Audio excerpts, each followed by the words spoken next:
20 টাকা? মামা মনে হয় সচরাচর রিক্সায় চলাফেরা করেন না। এই জায়গায় নর্মালি ভাড়া আছে 50 টাকা। তাছাড়া সারাটা দিন আপনার পিছে পিছে ঘুরছি, আপনি বিভিন্ন জায়গায় খাড়াইছেন, চা খাইছেন, কথাবার্তা বলছেন।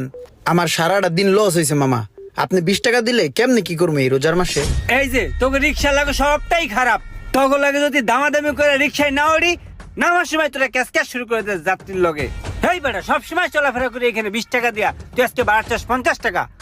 আমারে কেন দেস না? আবার কস মামা মনে হয় কোনো সময় রিক্সায় চলাফেরা করেন না। এই আমার জ্ঞান দেস। এই তুই কদিন রিক্সা চালাস? হ্যাঁ কদিন এসে রিক্সা চালাস? মামা আমি তো লিগ্যাল কথাটাই কইছি, আপনি চিল্লাচিল্লি করতেছেন। তুই আবার আমার মুখের উপরে কথা কস? এই নাম এদিকে আয়, এদিকে আয়। কে তুই মারতেছেন। তুই রিক্সা লই আমার মুখে কথা বলি, মুখে কথা বলি, মুখে কথা বলি। ওই ওই এই রে এমনি মারতাছে কে?